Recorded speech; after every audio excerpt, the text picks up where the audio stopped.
샬롬 샬롬 샬롬 샬롬 샬롬. 하나님 사랑합니다. 여러분 주 안에서 사랑합니다. 오늘 로마서 12장 말씀이죠. 믿음의 분량대로. 하나님께서는 우리에게 믿음의 분량대로 이렇게 할 일들을 탁탁 주셨어요.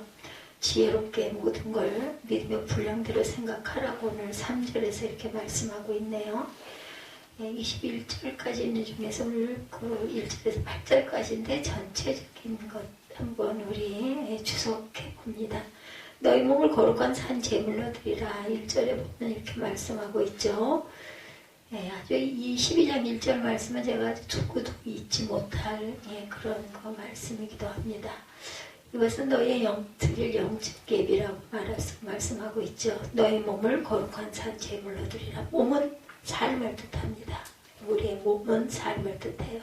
창조의 목적대로 하나님을 섬기고 그 몸을 하나님 앞에 드리는 것이 우리가 드릴 거룩한 제물이다. 뭐예요? 삶을 드리는 거예요. 삶을. 몸은 삶을 뜻한다고 제가 아까 말씀드렸죠. 그렇기 때문에 우리가 드릴 거룩한 제물은 우리의 몸을, 우리의 삶을 드리는 것이다.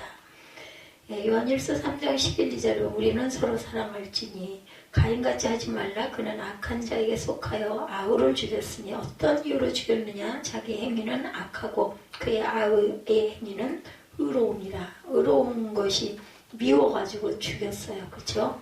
시편 1편 10절에서 14절에도 성회와 아울러 악을 행하는 것을 내가 견디지 못하겠노라. 이사야 66장 3, 4절에도 나의 목전에서 악을 행하며 내가 기뻐하지 아니하는 것을 택하였습니다. 이것이 바로 우리의 영적 예배라고 1절 말씀하죠. 예수 그리스도로 말미암아 겉의 법이 속의 법에 더해집니다. 그러므로 신약시대에는 말씀대로 순종한 삶으로 예배드리기 위해 반드시 누구의 도우심? 성령의 도우심이 필요하다. 예배하는 자는 영과 진리로 예배하라고 말씀하죠. 요한복음 4장 24절에 하나님은 영이시니 예배하는 자가 영과 진리로 예배할지니라. 출애굽기 8장 27절에 제사를 드릴 때 우리에게 명령하시는 대로 하려 하나이다. 이 세대를 본받지 말아라. 2절에 보면 너희는 이 세대를 본받지 말고 오직 마음을 새롭게 함으로 변화를 받아 하나님의 선하시고 기뻐하시고 온전하신 뜻이 무엇인지 분별하라 말씀하죠. 이 세대 디모데후서 3장 1절에서 5절에 보면 말세 고통하는 때가 이르러 사람들이 자기를 사랑하며 돈을 사랑하며 자랑하며 교만하며 쾌락 사랑하기를 하나님 사랑하는 것보다 더하며 경건의 모양은 있으나 경건의 능력은 부인하니. 베드로후서 2장 1절에서 4절에도 호색하는 것 탐심으로 지어낸 말을 가지고 범죄한 천사들 이렇게 말하고 있습니다. 4절에 자기 영광이라고 이렇게 얘기하죠. 호색 3절에 탐심을 얘기합니다. 자기 영광 하나님의 선하시고 기뻐하시고 온전하신 뜻이 무엇인지 분별해라. 창조의 목적대로 살아가는 것이 하나님의 선하시고 기뻐하시는 뜻이죠. 선하시고 선은 창조의 목적을 말합니다. 기뻐하시고 그리스도를 섬기는 자 로마서 14장 18절 창조의 목적은 출애굽기 3장 12절 7장 16절에 증거합니다. 악을 미워하고 어디에 속하라 선에 속하라 9절에 보면 이렇게 나오죠. 사랑에는 거짓이 없나니 악을 미워하고 선에 속하라. 잠언 8장 13절입니다. 야훼를 경외하는 것은 악을 미워하는 것이라. 잠언 16장 6절에도 야훼를 경외함으로 말미암아 악에서 떠나게 되느니라. 에레미야 2장 19절에도 나를 경외함이 없는 것이 악이다. 느헤미야 1장 7절에도 주를 향하여 크게 악을 행하여 계명과 윤리와 규례를 지키지 아니하였다.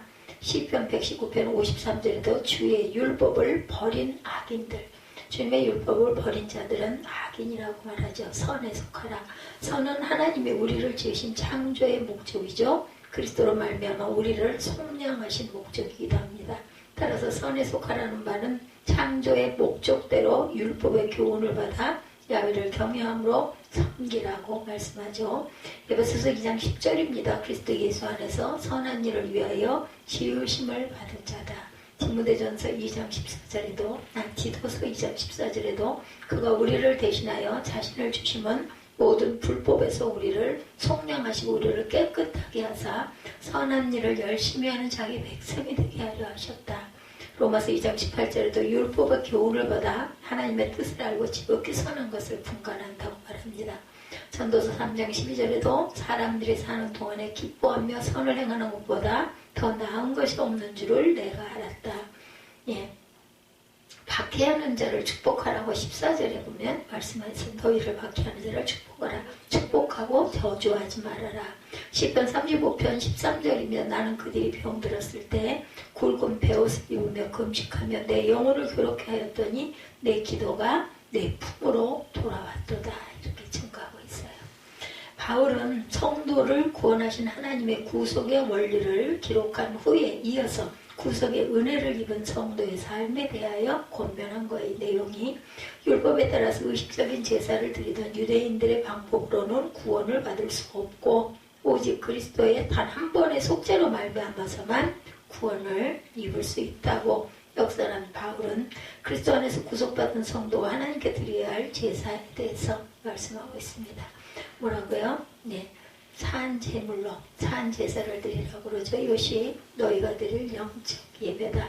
그래서 몸을 하나님의 기뻐하시는 거룩한 산 제물로 드린다는 것은 우리의 삶을 드린다는 것이라는 것을 잊지 말고 가시기 바랍니다. 성도가 드릴 산 제사, 성도가 드려야 할 제사는 산 제사인데 바울은 이런 영적 예배다. 구약의 제사는 동물을 죽여서 그 피로 하나님께 제사를 드렸지만 신약의 제사는 성도들의 모든 삶 가운데 자기 몸을 하나님께 헌신하여 드리는 산 제사다. 살아있는 제사라는 거예요. 바울은 성도가 하나님께 드릴 영적 예배에 대해 구체적으로 교훈했는데 이는 먼저 이 세대를 본받지 말라. 이 세대는 불신앙의 세상을 의미하는 것으로 성도가 세상의 죄악된 사상과 습관을 버려야 함을 강조한 것입니다. 하나님께 드려질 제물은 흠과 티가 없어 구별된 것이야 했던 것과 같이 하나님께서 한 제물로 드려질 성도의 삶은 세상의 죄악된 것으로부터 구별되어져야 한다는 뜻입니다. 하나님을 기쁘시게 해야 되겠죠. 시편 69편 30절 31절입니다. 이것이 곧 뿔과 굽이 있는 황소를 드림보다 야훼를 더욱 기쁘시게 하게 될 것이라. 예, 공관자가 이를 보고 기뻐하나니 하나님을 찾는 너희들아 너희 마음을 소생하게 할지어다. 입술로 수송아지를 대신합니다. 호세아 14장 2절에 보면 너는 말씀을 가지고 야훼께로 돌아가서 아뢰기를 모든 불의를 제거하시고 선한 바를 받으소서. 우리가 수송아지를 대신하여 입술의 열매를 주께 드리니이다. 지체를 의에게 종으로 드린다. 로마서 6장 19절입니다. 너 육신이 연약함으로 내가 사람의 예대로 말하노니 전에 너희가 너희 지체를 부정과 율법에 내주어 불법에 이른 것 같이 이제는 너희 지체를 의에게 종으로 내주어 거룩함에 이르라. 의에게 종으로 내주라는 거예요. 그래서 네가 거룩을 이루어라.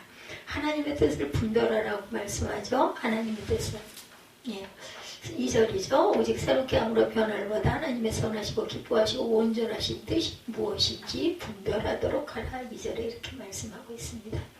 오직 하나님의 거룩하신 뜻만을 쫓아 행해야 된다라는 거죠. 타락한 인간은 하나님의 뜻이 무엇인지 분별할 능력이 없어요. 그러나 그리스도 안에서 구속받은 성도는 하나님의 거룩하신 뜻을 분별할 수 있는 영적인 통찰력을 지니고 있기에 바울은 성도들에게 하나님의 뜻을 분별하여 하나님을 기쁘시게 하는 삶을 살 것을 권면합니다. 세상 사람들은 육체 정욕을 따름으로 사단이 기뻐하는 뜻을 쫓지만 성도는 하나님의 거룩하신 뜻을 쫓아야 한다. 주의 뜻을 이해해라. 에베소서 5장 17절입니다. 그러므로 어리석은 자가 되지 말고 오직 주의 뜻이 무엇인가 이해하라. 완전한 율법입니다. 시편 19편 7, 8절에 야훼의 율법은 완전하여 영혼을 소생시키며 야훼 증거는 확실하여 우둔한 자를 지혜롭게 하며 야훼 교훈은 정직하여 마음을 기쁘게 하고 야훼 계명은 순결하여 눈을 밝게 하시도다. 무슨 눈을 얘기할까요? 영적인 눈을 말씀하고 있죠. 성경을 통해 알 수 있다. 디모데후서 3장 16, 7절입니다. 모든 성경은 하나님의 감동으로 된 것으로 교훈과 책망과 반격과 의로 교육하기에 유익하니 이는 하나님의 사람으로 온전하게 하며 모든 선한 일을 행할 능력을 갖추게 하려 함이라. 지혜롭게 행해야 할 성도입니다. 믿음의 분량대로 우리가 행해 나가야 되겠죠. 바울은 사람이 마땅히 생각할 그 이상의 생각을 품지 말고 하나님께 각 사람에게 나눠주신 믿음의 분량대로 지혜롭게 행할 것을 명하죠. 이는 성도들이 공동체 생활을 할 때 서로가 자신의 위치를 바로 지켜서 공동체에 누를 끼치지 말 것에 대한 권면입니다. 사람이 자신의 분수를 모르고 어리석게 행하게 되면 자신뿐만 아니라 다른 사람에게도 피해를 주기 때문이다. 특히 교회 공동체는 한 사람의 잘못이 교회 전체에 피해를 주는 경향이 있습니다. 높은 마음을 품지 말아라. 로마서 11장 20절에 옳도다 그들은 믿지 아니함으로 꺾이고 너는 믿음으로 삼느니라. 높은 마음을 품지 말고 도리어 두려워하라. 은사의 분량대로 행합니다. 로마서 12장 6절에 우리에게 주신 은혜대로 받은 은사가 각각 다르니 혹 예언임은 믿음의 분수대로 받은 은사와 직분을 감당하라. 바울은 성도들에게 받은 바 직분과 은사에 따라 적당하게 행할 것을 권면하죠. 하나님께서 그리스도를 몸으로 하는 교회의 각 지체로서 성도들에게 직분과 은사를 맡기셨어요. 그렇죠? 예. 내게 주신 은혜로 말미암아 너희 각 사람에게 말하니 마땅히 생각할 그 이상의 생각을 품지 말고 오직 하나님께서 각 사람에게 나눠주신 믿음의 분량대로 지혜롭게 생각하라. 우리가 한 몸에 많은 지체를 가졌으나 모든 지체가 같은 기능을 가진 것이 아니니 이와 같이 우리 많은 사람이 그리스도 안에서 한 몸이 되어 서로 지체가 되었느니라. 우리에게 주신 은혜대로 받은 은사가 각각 다르니 혹 예언이면 믿음의 분수대로 혹 섬기는 일이면 섬기는 일로 혹 가르치는 자면 가르치는 일로 혹 위로하는 자면 위로하는 일로 구제하는 자는 성실함으로 다스리는 자는 부지런함으로 긍휼을 베푸는 자는 즐거움으로 할 것이니라. 이렇게 말씀하고 있어요. 예, 성도들은 그리스도의 몸을 위하여 각자의 직분과 은사에 따라 충성을 다해야 된다. 성실과 부지런함으로 자신의 직분을 감당할 때 교회는 더욱 성장하고 많은 열매를 맺게 될 것이다. 여러 가지 은사가 있어요. 고린도전서 12장 4절에 내 말과 내 전도함이 설득력 있는 지혜의 말로 하지 아니하고 다만 성령의 나타나심과 능력으로 하여 너희 믿음이 사람의 지혜에 있지 아니하고 다만 하나님의 능력에 있게 하려 하노라. 각 사람에게 행하시는 성령입니다. 고린도전서 12장 7절과 11절입니다. 각 사람에게 성령을 나타내시면 유익하게 하려 하심이라. 이 모든 일은 같은 한 성령이 행하사 그의 뜻대로 각 사람에게 나누어 주시는 것이다. 대접하기에 인색하지 말라 그러죠. 대접하기에 인색하지 말라. 예, 믿음의 분량대로 지혜롭게 그죠? 예, 하여라 인색하지 말아라. 성도들의 쓸 것을 공급하며 손대접하기를 힘쓰라. 11절에 부지런하게 게으르지 말고 열심을 품고 주를 섬기라. 소망 중에 즐거워하며 환난 중에 참으며 기도에 항상 힘쓰며 성도들의 쓸 것을 공급하며 손대접하기를 힘쓰라. 예, 힘써야 되죠. 인색하지 말고 성도들에게 서로의 쓸 것을 공급하라고 권면합니다. 성도들은 사랑의 공동체로서 서로에게 필요한 영적 물질적인 것을 서로 나눌 줄 알아야 되겠다. 성도들을 쓸 것을 공급한 일이 자기 집안에서 일어나게 될 때 그것은 손 대접하는 것입니다. 형제가 자기 집을 방문했을 때 최선을 다해서 대접하는 것이 또한 성도 간에 사랑을 나누는 중요한 실천 덕목이었다. 성도뿐 아니라 낯선 자에게 주의 이름으로 대접하는 것은 주님의 사랑을 실천하는 것으로 성도의 당연한 도리입니다. 손 대접하기를 잊지 말아라. 히브리서 13장 2절이죠. 손님 대접하기를 잊지 말라. 이로써 부지 중에 천사들을 대접한 이들이 있었느니라. 아브라함이 그랬었죠. 롯이 그랬죠. 예, 들어온 사람에게 아주 극진하게 대접을 해서 축복을 받는, 그리고 나중에 아주 자신이 죽을 그런 기회에 있었을 때 그것이 보호가 되는 그러한 은혜가 있었습니다. 그런데도 롯의 아내는 돌아봤다가 소금 기둥이 돼버리고 말죠. 원망 없이 서로 대접해야 된다. 베드로전서 4장 9절에서 10절이죠. 서로 대접하기를 원망 없이 하고 각각 은사를 받은 대로 하나님의 여러 가지 은혜를 맡은 선한 청지기같이 서로 봉사하라. 대적자들에 대한 성도의 자세입니다. 핍박자에게 저주하지 말아라. 이렇게 말하고 있습니다. 예, 소망 중에 즐거워하며 환난 중에 참으며 기도에 항상 힘쓰며 성도의 쓸 것을 공급하며 손대접하기를 힘쓰라. 너희를 박해하는 자를 축복하라. 축복하고 저주하지 말아라. 14절에 말씀하죠. 핍박자에게 저주하지 말아라. 은혜 받은 성도들은 자기를 핍박하는 자에 대해 저주해서는 안 되며 오히려 축복해야 함을 교훈하고 있습니다. 이거 실천하는 것이 굉장히 어렵죠. 예. 이 말은 이미 예수께서 제자들에게 교훈하시기도 했어요. 마태복음 5장 44절에 이러한 성도들의 실천 덕목은 예수 그리스도의 사랑과 용서에 뿌리박고 있습니다. 악으로 악을 갚지 말라고 명하신 말씀은 그리스도께서 우리 죄인들에게 베푸시는 은혜의 사랑에 근거한 교훈이다. 사도 바울은 성도들에게 선한 일을 도모하라. 선한 일을 하는 것은 악한 일을 죄하는 악인들과 대조되는 성도들의 본분이라는 거죠. 원수를 사랑하라. 마태복음 5장 44절입니다. 나는 너희에게 이르노니 너희 원수를 사랑하며 너희를 박해하는 자를 위하여 기도하라.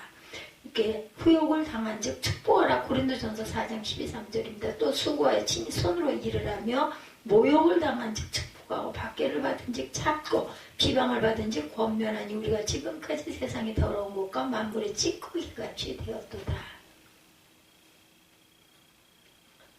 모욕이네요. 프린트가 잘 모든 사람으로 평화해야 될 성도다라는 거죠. 예.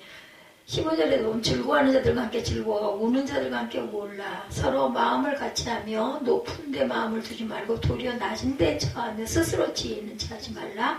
아무에게도 악을 악으로 갚지 말고 모든 사람 앞에서 선한 일을 도모하라. 할 수 있거든 너희로서 모든 사람과 더불어 화목하라 말씀하고 있어요. 18절입니다. 바울은 성도들에게 할 수 있거든 모든 사람과 더불어 평화하라, 화평하라. 성도들은 본질적으로 화평케 하는 자로서의 사명을 가지고 있는 존재들이다. 예수께서 구속사역을 성취시키심으로 성도들은 하나님과 평화를 누리게 되었어요. 이제 그리스도로 말미암아 하나님과 화평케 된 성도들은 이 세상에서 화평케 하는 사명을 감당해야 되기 때문이다. 예수께서 화평케 하는 자는 복이 있나니 저희가 하나님의 아들이라 일컬음을 받을 것이요. 마태복음 5장 9절이죠. 말씀하심으로 성도들은 화평케 하는 사명에 대해서 책임이 있다. 하나님 나라의 표상인 평화인들 로마서 14장 17절입니다. 하나님의 나라는 먹는 것과 마시는 것이 아니요 오직 성령 안에 있는 의와 평강과 희락이라.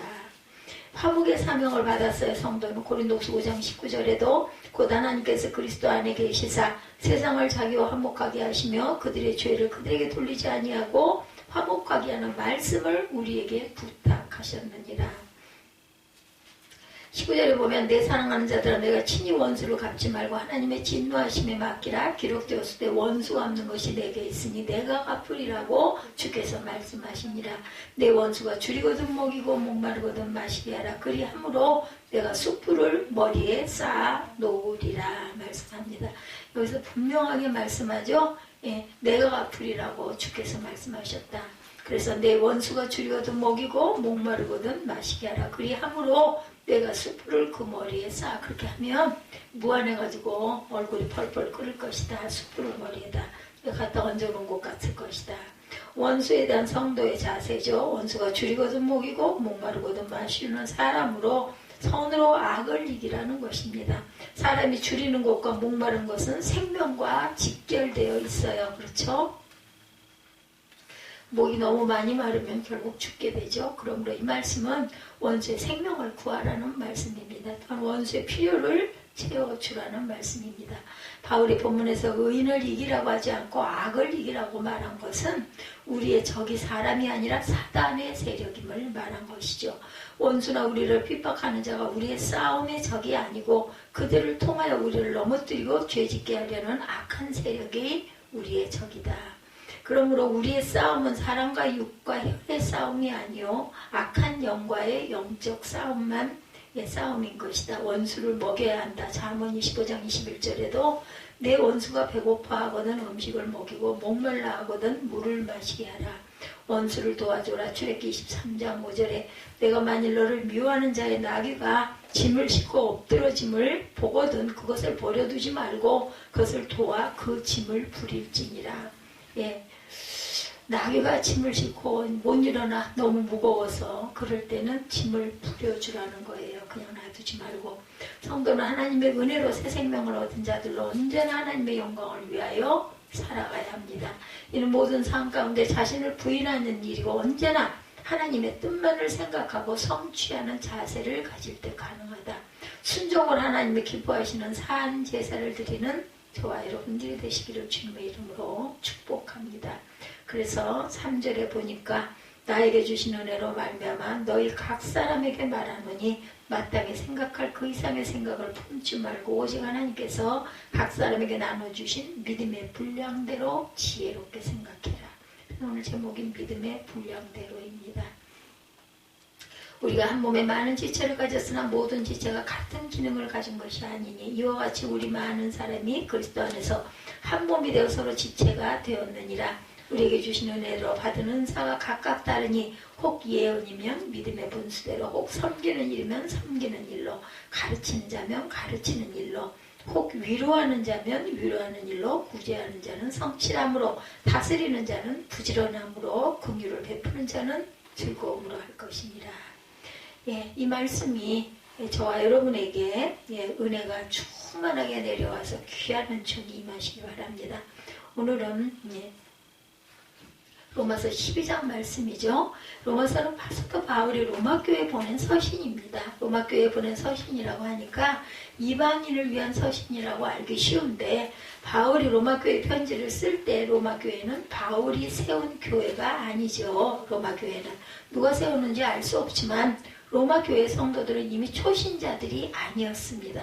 그곳에는 일찍 이스라엘을 떠나서 흩어져 살던 디아스포라 유대인들이 있었어요.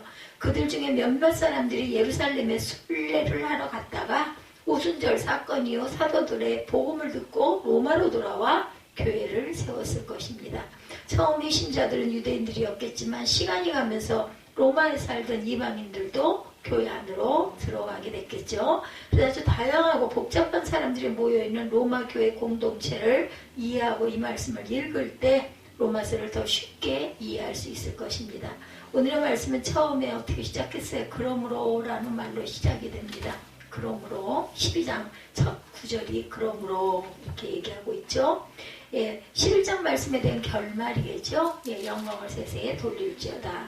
36절에 이는 만물이 주에게서 나오고 주로 말미암고 주에게로 돌아감이라. 그에게 영광이 세세에 있을지다. 그러니까 그러므로 형제들아 내가 하나님의 모든 자비하심으로 너희를 권한다. 너희 몸을 하나님의 기뻐하시는 거룩한 산 제물로 드리라. 이는 너희가 드릴 영적 예배니라.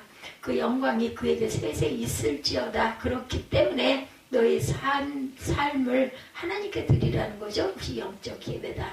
그래서 아주 다양하고 복잡한 사람들이 모이는 로마교회 공동체를 이해하고 이 말씀을 읽을 때 로마서를 쉽게 이해할 수 있을 것이다. 그러므로라는 말은 지금까지 했던 그 말씀에 이어지는 거죠. 11장에서 바울이 했던 말씀은 한마디로 요약하면 예전에 하나님께 순종하지 않던 성도들이 이제 하나님의 긍휼로 하나님의 은혜로 순종하게 되었다라는 거죠. 좀 더 쉽게 말해서 하나님의 뜻대로 살지 않던 사람도 하나님께서 하나님의 은혜로 하나님께로 돌아오게 하시길 원하신다라는 것입니다. 그러므로 그렇기 때문에 하나님의 뜻이 그렇다면 우리는 어떻게 할 것인가 하는 이야기를 하고 싶은 거죠. 그러므로 형제들아 내가 하나님의 모든 자비하심으로 너희를 권하노니 하나님의 모든 자비하심 그것이 우리를 구원하시는 능력으로 나타납니다. 그리고 하나님의 자비하심은 우리에게 자비하심에 합당한 삶을 요청하고 계시죠. 하나님의 자비하심은 물론 하나님의 은혜이고 선물이에요. 그렇지만 은혜를 받은 사람은 은혜에 합당한 삶을 살아야겠죠. 그것이 맞는 말입니다. 마땅히 그러해야 한다. 당위성을 우리가 인정해야 합니다. 하나님이 요구하시는 내용으로 들어갑니다. 너희 몸을 하나님이 기뻐하시는 거룩한 산 제물로 드리라. 이는 너희가 드릴 영적 예배니라. 단어들을 살펴봐요. 몸, 희생제물, 바치다, 거룩함, 기뻐 받으실. 이런 단어들은 모두 제사를 나타내는 용어들입니다. 하나님의 자비하심에 대한 응답으로 우리의 몸을 하나님께 제물로 드리라는 거죠. 여기서 몸이라는 것은 단순히 우리의 육체가 아니라 우리의 삶이라 제가 아까 해석해 드렸어요. 몸이란 말은 헬라어로 소마입니다. 인간 전체를 나타내는 말이에요. 그리고 단순히 한 인간 전체뿐만 아니라 인간과 인간과의 관계, 그리고 인간과 세계와의 관계까지 포함하는 말이 소마라고 합니다. 그러니까 모든 삶, 살아있는 모든 것들의 삶입니다. 인간은 이 몸을 통해 세계를 경험합니다. 그리고 이 몸을 통해 다른 사람과 관계를 맺고 살죠. 이 몸이 없다면 우리의 존재는 있을 수가 없어요. 그죠? 왜 죽으면 몸이 없어져 버리잖아요. 영은 살아있지만 우리의 그 고결하고 대단한 영혼과 정신도 우리의 몸뚱이가 없다면 아무것도 집이에요. 집. 예, 할 수가 없어요. 우리도 특히 기독교인들은 은연중에 몸을 무시하는 경향이 있어요. 그래서 보면은 뭐 예전에 막 몸을 구타하고 자기 몸을 그냥 아주 육신의 정욕을 죽여야 된다 해가지고 이제 일부러 그렇게 자신의 몸을 학대하는 그런 그 사람들이 있었습니다. 육신이라는 것을 썩어 없어질 것, 죄를 저지르기 쉬운 욕망의 몸뚱이다, 욕망 덩어리다 이렇게 생각을 했어요. 어쩌면 말로만 무시하지 정작 몸뚱이만을 위해 살고 있는지도 모르는데 우리 몸을 치장하느라고 쏟는 시간 또 건강, 그죠? 건강해야 또 몸이 유지되니까 얼마나 신경을 씁니까? 육신은 결코 우리의 존재와 딱 떨어져서 생각할 수가 없는 것입니다. 말로만 무시하는 거죠. 예, 우리 몸은 결코 하찮게 여길 수가 없어요. 조금만 어디가 언짢아지면 제가 아까 말씀드렸죠. 혀 밑에 그거 이상하게 거기가 폐이고 나니까 혀를 어떻게 이렇게 들 수도 없고 너무너무 아파요. 눈물이 나게 아파요. 그 조금 그렇게 생긴 게 그걸 누가 이해를 하겠느냐고요. 근데 이렇게 작은 것도 우리를 이렇게 불편하게 한다라는 거죠. 아파본 사람만 알아요. 그죠? 육체가 정신을 지배합니다. 손끝에 가시만 찔려도 너무나 아파서 다른 생각을 할 수가 없어요. 온통 정신이 손끝에 쏠리게 돼요. 눈에 눈물이 어리니까 뭘 할 수가 없더라고요. 아무리 눈물을 찍어 닦아내도 또 어리고 또 어리고 그러니까는 보이지가 않아가지고 글자가 어리니까 볼 수가 없어서 제가 엊그저께는 아예 밤에 그렇게 하고 기대고 앉아가지고 뭘 좀 해야 돼서 하다가 도저히 안 되겠어서 포기했습니다. 포기하고 차라리 눈을 감고 누워있는 게 낫지. 그렇게 애를 써봐야 자세도 온전치도 않아가지고 아주 불편한데 안 되겠더라고요. 우린 육신을 절대로 초월해서 존재할 수가 없는 그러한 존재들이다. 육신을 무시하는 전통은 멀리는 헬라의 플라톤 철학에 영향을 받았다고 볼 수가 있어요. 이데아 사상이라고 우리가 보고 있는 사물은 사실 허상이고 진실한 존재는 사물에 보이지 않는 본질, 이데아에 있다 이렇게 보았다라는 거죠. 예. 플라톤 철학이 그렇다고 그러는 헬라의 플라톤 철학, 이데아 사상, 예, 이데아. 네. 진실한 존재는 사물에 보이지 않는 본질, 이데아에 있다고 본다. 이렇게 세상을 이데아와 허상으로 보는 것이 플라톤 철학이라고 합니다. 여기서 영향을 받은 게 영지주의입니다. 영은 선하고 완전하고 영원하고 육체는 악하고 불완전하고 사라지는 존재다. 이렇게 무시했다고 그러죠. 구약 성경에서 우리의 몸이 하나님의 형상으로 지원받은 존재라고 말합니다. 흙으로 정성껏 빚은 하나님의 작품, 걸작품이라고 그러죠. 또 신약 성경에서도 육체 자체를 죄악시하지 않습니다. 몸은 거룩하게 되고 하나님의 전이 될 수 있는 너희가 하나님의 전인지 알지 못하느냐 말씀하죠. 고린도전서 6장 15절에 몸을 그리스도의 지체다 이렇게 여깁니다. 너희 몸을 하나님의 기뻐하시는 거룩한 사한제물로 드리라. 이는 너희가 드릴 영적 예배니라. 그러니까 우리의 몸을 하나님께 산제물로 드리라는 말은 우리의 마음과 생각, 우리의 모든 존재를 하나님께, 그러니까 우리의 삶을 하나님께 드리라는 뜻이라는 거죠. 그래서 하나님의 기뻐하실 만한 제사라는 겁니다. 그러니까 삶은 이렇게 살면서 예배는 또 이렇게 드리면서 이러지 말고 하나가 되라는 말씀이라는 거.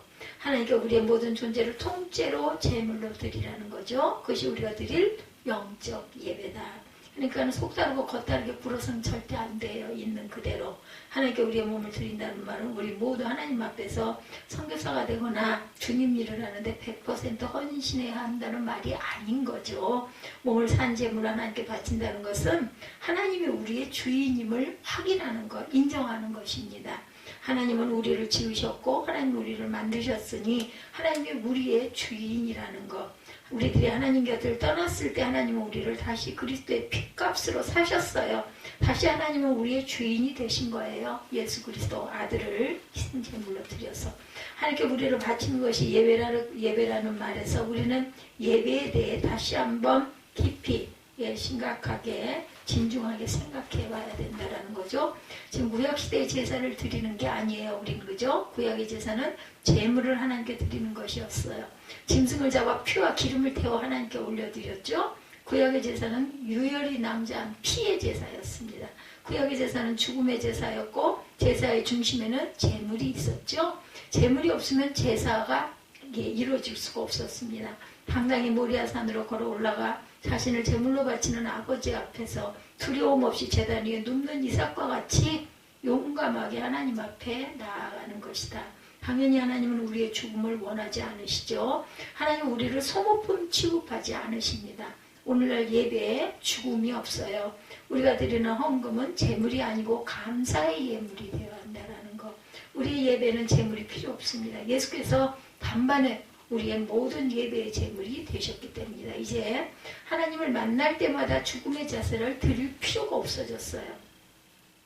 대신 죽으신 예수님이 죽음과 피의 제사를 생명과 감사의 예배로 바꾸셨기 때문이다.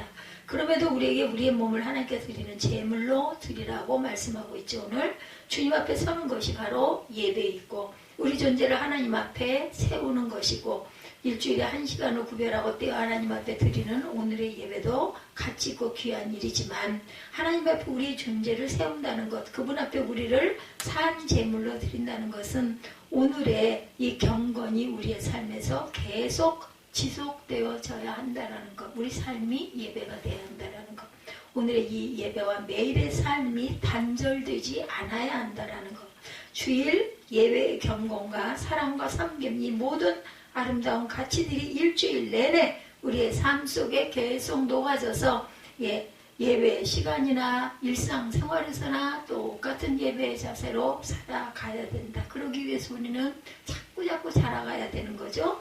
날마다 주님 앞에 서 있어야 되는 거죠. 오늘 사무엘이 물어보더라고요. 다 있는 것 같은데 하나도 없는 게 뭘까 그렇게 물어봐서 제가 우리 자신이지 그렇게 대답을 했습니다. 나중에 또 한 번 하나님이시지라고 말을 하고 싶었는데 말할 기회가 없었어요. 왜 그걸 물어봤는지는 모르겠어요. 아직 얘기를 못 해봤습니다. 우리 일상이 거룩해져야 합니다. 일주일 내내 성도의 자세를 잘 지니고 가야겠다. 예수님 언제 오실지 모르죠. 하나님은 언제나 계시고 어디에나 무소부재하게 계십니다. 그런데 우리 눈에 안 보여요. 그렇기 때문에 없다고들 하죠. 그렇지만 계십니다. 우리의 모든 시간 속에 계신 하나님 앞에 우리는 서 있는 거죠. 잠깐의 예배로 거룩해질 수 있다는 것은 없어요. 거룩해질 수 없습니다. 늘 준비해야 되고 늘 긴장해야 되고 예수님이 언제 오실지 모른다고 하셨죠. 주일에만 오시는 예수님이 아니라 언제 어디서든 오시는 예수님이다. 하루하루 최선을 다해 일생을 거룩하게 바꿔가야 합니다. 이것이 영적 예배의 자세다. 너희는 이 세대를 본받지 말고 오직 마음을 새롭게 함으로 변화를 받아 하나님의 선하시고 기뻐하시고 온전하신 뜻이 무엇인지 분별하도록 하라. 이 세대를 본받지 말라고 하셨어요. 한국교회는 세상과 너무 동떨어져서 문제가 아니라 세상과 구별됨이 없어서 문제입니다. 세상의 가치가 교회로 들어왔어요. 이 세상을 그대로 본받은 게 교회입니다. 세상의 문화와 세상의 가치가 교회 안으로 걸러진 것이 없이 여과 없이 들어왔어요. 사람들의 입맛에 맞는 교회를 만들기 위해 안간힘을 씁니다. 아주 기가 막힌 발상의 프로그램들이 많이도 생겨나죠. 끊임없이 쏟아지는 각종 프로그램들을 검증할 겨를도 없이 도입합니다. 누가 어떻게 해서 어땠다더라 하면 그냥 당장에 그죠? 좀 더 좋은 시스템과 좀 더 세련된 프로그램으로 사람들을 사로잡으려고 합니다. 그래서 정작 내용에 있어서 들여다보면 그 가운데는 성장 욕구가 숨어 있습니다. 모든 것을 양과 수로 평가합니다. 큰 교회가 좋은 교회가 되죠. 현대의 교회들은 큰 교회든 작은 교회든 더 큰 교회를 지향하고 있습니다. 교회는 이제 시장경제 법칙에 지배를 받게 되었어요. 교회는 고객의 필요를 만족시켜주는 다양한 상품을 제공하며 서로 경쟁하는 기업이 되고 말았습니다. 어느 순간부터 자본과 시장의 논리를 그대로 본받은 거죠. 그로 인해 대박을 터뜨린 소위 말하는 메가처치들이 생겨났어요. 그러나 결과적으로 그렇게 거대한 교회들이 생겨서 한국 기독교가 더 성장하고 뿌리가 깊이 박혔을까요? 교회는 그저 수평으로 이동만 했다 그러죠. 수평 이동은 한계가 왔습니다. 부흥하는 교회가 있다면 줄어드는 교회가 생깁니다. 더 이상 교회로 옮기기를 포기하고 신앙을 포기하는 사람들이 이제는 자꾸 늘어갑니다. 아무리 커지더라도 건강하기만 하면 된다는 분들도 계십니다. 그렇지만 교회가 유기체라면 유기체는 어느 정도 이상 자라지 않는 성장의 한계가 있다는 것. 근데 메가처치들은 무한대의 성장을 추구합니다. 한계가 없이 무한대로 자라나려는 세포를 암세포라고 하죠. 결국 병 들어가고 있다는 것입니다. 이제 마음을 새롭게 해야 되겠다. 마음을 새롭게 한다는 것은 자신의 뒤를 돌아보는 것입니다. 더 이상은 과거로 돌아가지 않는 것. 그것이 성찰이고 회개가 돼야 합니다. 살던 대로 사는 것이 아니라 믿음대로 변화해야 되겠다. 이제는 과감하게 세상의 지배 논리를 거부하고 세상을 본받는 교회가 아니라 세상을 변화시키는 교회가 돼야 되겠죠. 세상을 변화시키기 위해서 우리의 지혜가 필요한 것이 아니고 무엇이 하나님의 뜻인지 분별해야 합니다. 하나님의 선하시고 기뻐하시고 온전하신 뜻이 무엇인지를 분별하십시다. 과연 하나님께서 이 땅에 교회를 세우시고 지금까지 존재하게 하신 하나님의 계획과 뜻이 무엇이었는지를 깊이 묵상해 봅니다.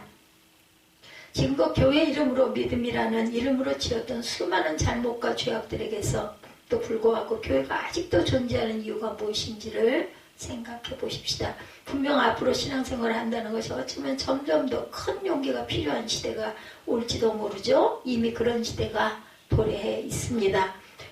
점점 사람들 앞에서 내가 예수를 믿는 사람이라고 말하는 것이 부끄러워지고 있어요. 이미 모르는 사람들 앞에서 목회자라는 얘기하는 것도 눈치가 보이는 그런 시대. 왜냐하면 목사들에 대한 그 호감도가 없고 어디서 조사한 걸 보니까는 특히나 우리 개신교 쪽이 굉장히 약세이더라고요. 그런 부분들 설문조사를 했는데 이 상태로 교회가 스스로 변화와 그 자정이 없이 회개와 각성이 없이 세상을 닮아가게 된다면 사람들에게 버림받기 전에 먼저 하나님께 버림받는 것, 이것은 두려워할 줄 알아야 되겠죠. 그럼에도 아직까지 교회가 존재하는 이유가 있어야 되는 것, 하나님께서 이 교회를 통해서 아직도 하고자 하시는 일이 있으니 분명히 있다고 저는 생각합니다. 아직은 아직은 버리지 않으셨어요. 우리가 이럴 때 바로 온전하게 우리가 무릎을 꿇을 줄 알아야 합니다. 이스라엘을 심판하시면서도 그릇도기를 남겨두셨듯이 아직은 다 망가뜨리지 않으셨어요. 아직은 소망이 있다는 것, 이 순간이 아주 중요합니다. 내게 주신 은혜로 말미암아 너희 각 사람에게 말하노니 마땅히 생각할 그 이상의 생각을 품지 말고 오직 하나님께서 각 사람에게 나눠주신 믿음의 분량대로 지혜롭게 생각하라. 바로 교회 안에서 특별히 믿음이 강한 사람들, 특별한 은사를 받았다고 생각하는 사람들, 우월감을 가지고 뭔가 자랑하고 교만한 마음을 갖는 사람들을 염두에 두고 말하고 있습니다. 지금 마땅히 생각할 그 이상의 생각을 품지 말라는 말은 그런 사람들에게 하시는 말씀이에요. 자신에 대해서 똑바로 알아야 한다. 소크라테스가 너 자신을 알아라 라는 말을 했어요. 우리가 얼마나 무지하고 부족한 한계를 가진 사람인지를 알라는 말입니다. 우리의 한계를 알아야 합니다. 하나님 앞에서 한계를 안다는 것은 자신의 은혜가 아니었다면 우리가 자랑할 것도 없고 내세울 것도 없는 그런 보잘것없는 존재임을 인정하는 것이죠. 그러니 우리가 누구보다 더 은사가 많고 누구보다 더 믿음이 좋고 더 도덕적이고 더 우월한 존재라는 생각을 거두라는 것이 아주 중요합니다. 나는 누구보다, 나는 너희들과 달라, 나는 너희들 같지 않아, 이런 생각을 거두어야 합니다.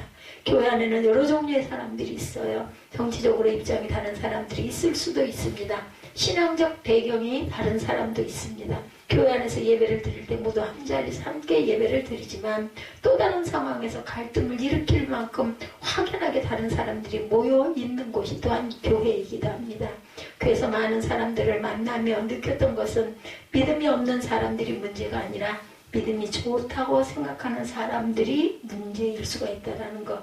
스스로 자신의 믿음이 부족하다고 생각하는 사람들은 절대 교회를 위기에 빠뜨리지 않아요. 그들은 진심으로 겸손하기 때문입니다. 내가 아무것도 아니야. 나는 별 볼 일 없어. 이런 사람들이 교회를 위기에 빠뜨리지는 않죠. 오히려 그들은 더욱더 성실하게 열심히 신앙생활을 하죠. 닮아가려고 합니다. 늘 믿음 좋은 사람들이 문제죠. 누가 보더라도 믿음 좋은 사람들이 문제가 됩니다. 믿음이 좋은 게 뭐가 문제가 되겠어요? 믿음 자체가 문제가 아니라 자신의 믿음과 다른 사람들의 믿음을 비교할 때 문제가 생기죠. 나의 은사와 능력과 열정을 다른 사람들과 비교하기 시작하면 그 교회 공동체는 어려움을 겪게 될 수밖에 없어요. 우리도 경험했죠. 다양한 사람들이 하나의 교회를 섬기기 위한 조건이 바로 믿음의 분량대로입니다. 믿음의 분량대로라는 말을 좀 더 쉬운 말로 한다면 할 수 있는 한 최선을 다해가 아닐까 싶습니다. 내가 할 수 있는 최선, 그죠? 예, 저의 믿음의 분량대로, 예, 여러분의 믿음의 분량도 제가 잴 수 있는 것이 아니고 저의 믿음의 분량도 여러분들이 잴 수 있는 것은 아니에요. 누가 아세요? 하나님만 아십니다. 그냥 각자가 할 수 있는 만큼 최선을 다하는 것, 그것이면 되는 거죠. 10가지를 해도 될 만하다, 할 만하다는 것. 한 가지라고도 힘이 들다면 못하는 거죠. 예, 괜찮아요. 못해도, 안 해도 괜찮습니다. 그것이 믿음의 척도가 되지는 않습니다. 우리의 공로로 구원받는 게 아니죠. 그냥 할 수 있는 만큼, 우리가 감당할 수 있는 만큼 그냥 열심히 하는 데까지 하는 겁니다. 그것을 가지고 너는 부족해서 안 돼, 이런 판단은 절대로 해서는 안 되죠. 누가? 하나님만이 하실 수 있는 분량입니다. 여러분은 교회 출석해서 나와 앉아있는 것만으로도 최선을 다해 힘써 나오는 분들, 어떤 분은 이런저런 사역을 하고 싶어 할 수도 있죠. 뭐가 되든 내가 할 수 있는 일, 내가 감당할 수 있는 일, 그리고 그것이 나에게 맡겨진 사명이라고 믿는 그 일을 감당하면 그거면 되는 거예요. 우리가 한 몸에 많은 지체를 가졌으나 모든 지체가 같은 기능을 가진 것이 아니니 5절에 이와 같이 우리 많은 사람이 그리스도 안에서 한 몸이 되어 서로 지체가 되었느니라. 교회는 자체가 유기체입니다. 교회를 몸을 가지고 있는 하나의 생명체라고 봤을 때 우리 성도들이 교회 공동체의 구성원들은 그 생명체를 이루고 있는 각각의 조직과 부분을 모두 다 각자 담당하고 있는 것. 모든 성도들이 그리스도 안에서 한 몸이 되는 거죠. 서로가 지체가 됩니다. 서로 지체가 되었다는 것은 한 몸으로 서로 연결되었다는 거죠. 서로가 서로에게 영향을 끼치고 있습니다. 서로의 아픔에 서로의 즐거움에 함께 아파하고 즐거워할 수밖에 없죠. 이미 그들은 한 몸이기 때문입니다.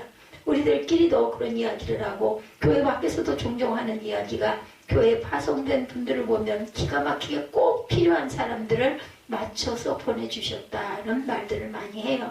대개 교회는 6살 어린애부터 70세 어른까지 다양한 나이로 구성이 되죠. 교회 어느 정도 이렇게 잘 정리되어 있는 교회들 보면 성도부터 시작해서 집사, 권사, 장로님까지 모두 직분자들이 다 있습니다. 교회는 작지만 사람이 없어서 하지 못하는 사역은 하나도 없어요. 피아노 반주자도 있고 찬양 인도자도 있고 아무리 작아도 그 다 꾸려갑니다. 새벽마다 기도의 단을 쌓으시는 기도의 일꾼들도 있습니다. 그래서 여성교회, 남성교회, 교회 학교 모두 다 있죠. 모든 부서 하나하나가 든든한 일꾼들이 다 있습니다. 우리 교회를 구성하는 모든 분들, 우리는 정말 적은 교회, 작은 교회이지만 그러니까 한 사람이 1인 몇 역을 하기도 하죠. 누구에게 필요한 사람? 하나님께 필요한 사람들입니다. 그래서 하나님께서 우리를 이곳에 이렇게 앉혀놓으셨고 세워놓으셨고 그죠? 일하게 하시죠. 그렇게 하나의 유기체로, 하나의 생명체로 하나의 몸된 교회를 이루어 가고 있는 거죠. 말로만 몸된 교회가 아니라 서로 연결되어 각각의 지체가 되어서 서로의 아픔과 슬픔에 아파하고 슬퍼하고 서로의 기쁨에 기뻐하고 함께 하나님의 나라를 만들어가는 공동체가 되어야 된다. 6절에 우리에게 주신 은혜대로 받은 은사가 각각 다르나 혹 예언이면 믿음의 분수대로 혹 섬기는 일이면 섬기는 일로 혹 가르치는 자면 가르치는 일로 혹 위로하는 자면 위로하는 자로 구제하는 자는 성실함으로 다스리는 자는 부지런함으로 긍휼을 베푸는 자는 즐거움으로 할 것이니라. 긍휼은 반드시 즐거움으로 해야 합니다. 우리가 받은 은사가 다르죠? 무슨 은사를 받았는지는 중요하지 않습니다. 모든 사람이 하는 일은 그 자체로 거룩하고 소중하죠. 모든 생명이 소중하기 때문이다. 아무리 어떤 이가 하는 일이 보잘것없어 보인다 하더라도 그 사람이 없으면 그 자리는 공백이 생깁니다. 몸의 지체 중에 어디가 되었든 필요 없는 부분은 하나도 없죠. 우리 몸이 발가락 하나라도 없으면 제대로 걷지를 못하죠. 손톱을 깎다가 조금만 뱉거나 다쳐도 때로 온몸이 놀랄 정도로 아픕니다. 예, 우리 지체이기 때문이죠. 무슨 일이 되었든 내가 할 수 있는 일, 우리가 받은 은사대로, 은혜대로 그 일을 감당하면 됩니다. 모든 지체가 은혜로 세워졌고 모든 성도들이 은혜로 성도가 되었다는 것, 모든 성도들이 은혜로 각각이 맞는 은사가 주어졌습니다. 대단한 초자연적인 능력의 은사가 아니라 우리가 감당할 수 있는 그 사명이 바로 은사이죠. 하루하루 우리가 감당해야 하는 삶의 모든 거룩함이 은혜로 주어진 은사입니다. 억지로 힘들게 울면서 감당하는 것이 아니라 성실함으로, 부지런함으로, 즐거움으로 감당해야 되겠죠. 오늘 우리는 그 지체로서 이 자리에 나와 함께 있습니다. 우리 교회가 건강한 교회가 되기 위해서는 모든 지체들이 다 건강해야 하죠. 한 지체라도 아프면 그 몸은 아픈 몸이 된다는 것. 아픈 곳이 몸의 중심이라는 말이 있죠. 손톱을 깎다가 조금만 다쳐도 때로 온몸이 놀랄 정도로 아픈 것이 바로 우리 지체입니다. 성도 한 명 한 명을 소중하게 생각하는 새벽교회가 되시기를 주님의 이름으로 축복합니다.